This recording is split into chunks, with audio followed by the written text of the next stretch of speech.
Hey guys, welcome back to Paracord Planet. I am out in my garage today, actually. We've got kind of a messy project for us. A little bit more involved than usual, but let me get right down to it. We've all been there. We've gone on vacation, and after going through a museum, we've passed through the gift shop, and we just can't pass up these beautifully polished rocks for outrageous prices. So I've got some here with me today, some smaller sized ones, but this will work with anything. And we're going to be turning them into paracord pendants. So with that, let's dive in. So for this project, we've got quite the spread of materials and tools in front of us. First of all, we're going to need those rocks. And we'll actually be making two different kinds of pendants. So for the first, we're going to use some craft wire and some leather cord. And then for the second, we're just going to be using some microcord. And then for tools, we'll need some pliers to cut and bend the wire. It works best if you have an end cutting tool like this one. So you can get right up in there and clip within the project. And then lastly, we're going to need the Dremel or some other kind of rotary tool. Some drills will actually work. It's just a little bit harder when you're holding something as heavy and drilling out your hole. And I'll be using some diamond drill bits. These ones are pretty tiny. If you have bigger rocks, you can also be using a bigger bit.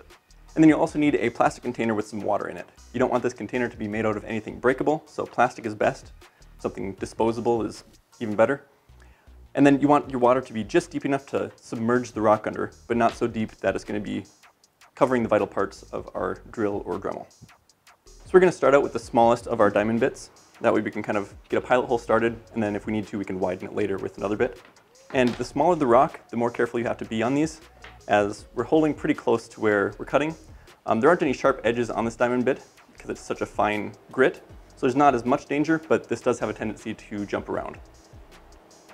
So we'll do this one here, and just think of which way you want it to hang, and kind of mark a spot in your mind where you want to start your hole. You can use a Sharpie if that would help, but it's going to wear off pretty fast once we get it underwater. So I like to hold on to both sides of it and hold it against the bottom of my container.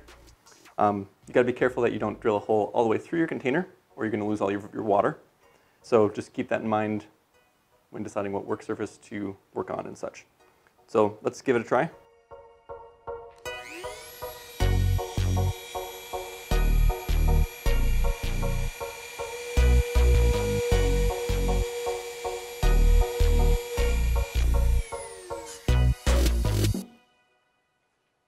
So once your drilling is done, we'll just need a couple inches of wire, and we're going to make a little bit of a jump ring on there so that we can fit the leather cord onto our necklace.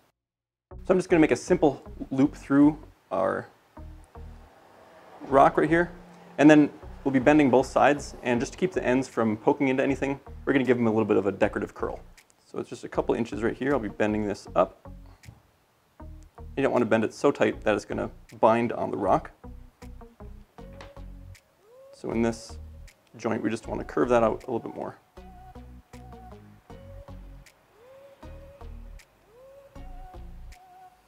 Until we've got it bending back on itself 180 degrees.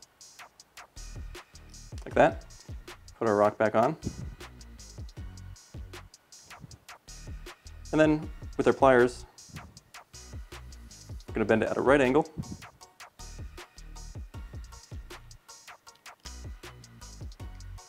And then give it a little bit of a decorative curl. So just gradually bend the end down in a loop.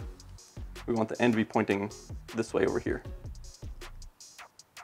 If you're using regular pliers, be careful how tight you grip your wire, or you will kind of make some scuffs on that and make it look less than ideal. Jewelry pliers would be better, but let's be honest, most of us don't have those just laying in our garage. Once we've got that formed, here's where our end cut pliers come in.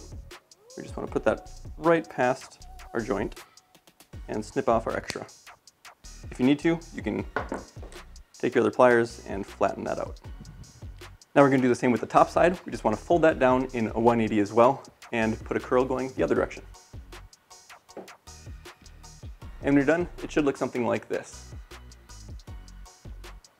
Once we've finished up our wire portion, thread about 3 feet of leather cord through, or however long you want your necklace to be. Just be sure to leave enough room to tie your knots on it. And we'll finish this off with either a double fisherman's knot or 2 stevedore knots. And we have separate videos on those topics, so we'll link to those in the description and on the end screen.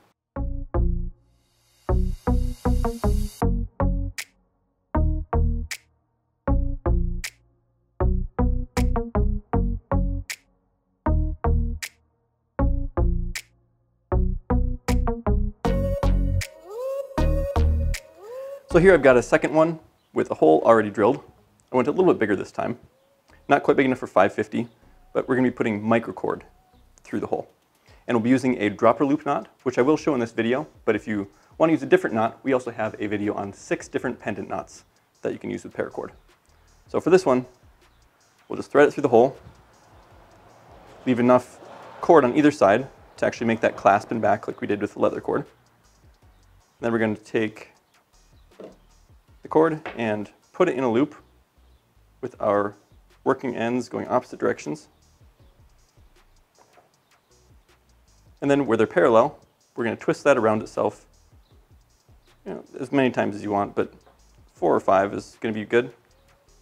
Then we're going to take that pendant and put it through the hole. Oh, pardon my fumbling fingers. Then we pull both ends, and it looks like this. We'll finish this up in a double fisherman's, just like the first one. So I'm super happy with how these turned out, and I can't decide which one I like better. If you have bought these rocks in the past and need a use for them, and you have the tools to do this, I would definitely suggest giving this a try. And if you don't, maybe it's time to start. As always, we put links in the description to where you can find the supplies for these projects. So in this case, it's the microcord, this leather cord, the craft wire, and also these jewelry clippers. If this is your first time on the channel, definitely subscribe for more paracord jewelry tutorials in the future, as well as other paracord projects. Thanks for watching, and we'll see you next time.